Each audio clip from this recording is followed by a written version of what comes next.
বিপরীত চাপই বেশি ইরানের। অবশ্য এ নিয়ে দেশটিকে বিচলিত দেখায়নি একবারও। কথাবার্তায় মনে হয়েছে একাই সামাল দিতে প্রস্তুত, কিন্তু বাস্তবে তা যাচাইয়ের পরিবেশই তৈরি হয়নি। তবে তার কাঁধে হাত রাখার মতো বন্ধু আছে সর্বদা, রাশিয়া তার একজন। দেশটির সরকারের মুখপাত্র দিমিত্রি পেসকভ মঙ্গলবার জানিয়েছেন, ইরানের শান্তিপূর্ণ পরমাণু কর্মসূচির অধিকার রয়েছে। রুশ রাষ্ট্রীয় বার্তা সংস্থা তাস এবং ইরানের আধা রাষ্ট্রীয় সংবাদ মাধ্যম প্রেস টিভি এ বিষয়ে প্রতিবেদন প্রকাশ করেছে। সোমবার ট্রাম্প তার ট্রুথ সোশ্যাল নেটওয়ার্কে লেখেন, আমাদের সম্ভাব্য চুক্তির অধীনে আমরা ইউরেনিয়ামের কোনো সমৃদ্ধকরণের অনুমতি দেব না।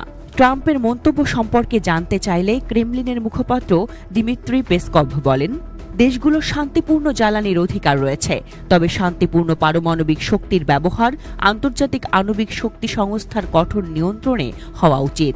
আমরা বিশ্বাস করি যে দেশগুলোর এই অধিকার বজায় রাখা উচিত। ওয়াশিংটন ও তেহরানের মধ্যে চলমান অচলাবস্থার শান্তিপূর্ণ সমাধানের প্রতি মস্কোর সমর্থনের কথাও পুনর্ব্যক্ত করেছেন পেসকভ। গত এপ্রিল থেকে ইরান ও যুক্তরাষ্ট্রের মধ্যে অনুষ্ঠিত 5 দফা আলোচনায় পরমাণু চুক্তিতে ইরানের ইউরেনিয়াম সমৃদ্ধকরণ মূল বাধা হয়ে দাঁড়িয়েছে যুক্তরাষ্ট্রসহ পশ্চিমা বিশ্ব ও ইসরায়েলের কাছে। 2015 সালে রাশিয়া, ইরান, যুক্তরাজ্য, জার্মানি, চীন, যুক্তরাষ্ট্র এবং ফ্রান্স ব্যাপক যৌথ কর্মপরিকল্পনা তৈরি করে, যার অধীনে আন্তর্জাতিক নিষেধাজ্ঞা প্রত্যাহারের বিনিময়ে তেহরানের পারমাণবিক স্থাপনাগুলোর উপর বৈশ্বিক নিয়ন্ত্রণের কথা বলা হয়েছিল। তবে 2018 সালে মার্কিন প্রেসিডেন্ট ডোনাল্ড ট্রাম্প একতরফাভাবে চুক্তি থেকে সরে যান এবং তেহরানের উপর সমস্ত নিষেধাজ্ঞা পুনর্বহাল করেন। পরবর্তীতে জো বাইডেনও ট্রাম্পের সিদ্ধান্তটি পুনর্বিবেচনা করেননি। এরপর ইরান ধীরে ধীরে চুক্তি বাস্তবায়ন বন্ধ করে দেয় এবং নিজেদের পথ অনুসরণ করে।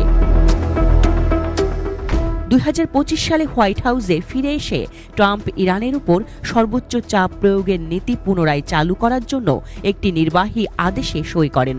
সেই সঙ্গে ওয়াশিংটনের সঙ্গে নতুন চুক্তিতে সম্মত না হলে ইরানকে অভূতপূর্ব বোমা বর্ষণের হুমকি দেন। তবে ইরান যুক্তরাষ্ট্রের সঙ্গে সরাসরি আলোচনা প্রত্যাখ্যান করে এবং সতর্ক করে দেয়, ওয়াশিংটনের যে কোনো ইরান বিরোধী পদক্ষেপের কঠোর প্রতিশোধ নেওয়া হবে। এর আগেও একাধিকবার রুশ মুখপাত্র পেসকভ বলেছেন, রাশিয়া রাজনৈতিক ও কূটনৈতিক উপায়ে এই সমস্যার সমাধানে সহায়তা করতে সম্ভাব্য সবকিছু করতে প্রস্তুত। দিমিত্রি পেসকভের ভাষ্য, রাশিয়া তার ইরানি অংশীদারদের সঙ্গে নিয়মিত পরামর্শ করছে, যার মধ্যে একটি পারমাণবিক চুক্তির বিষয়ও রয়েছে। এই প্রক্রিয়াটি অদূর ভবিষ্যতেও অব্যাহত থাকবে। রাশিয়া বরাবরই বলছে, ইরানের বিরুদ্ধে অবিরাম হুমকিতে বিশ্ব ক্লান্ত হয়ে পড়ছে এবং দেশটিতে বোমা হামলা শান্তি আনবে না।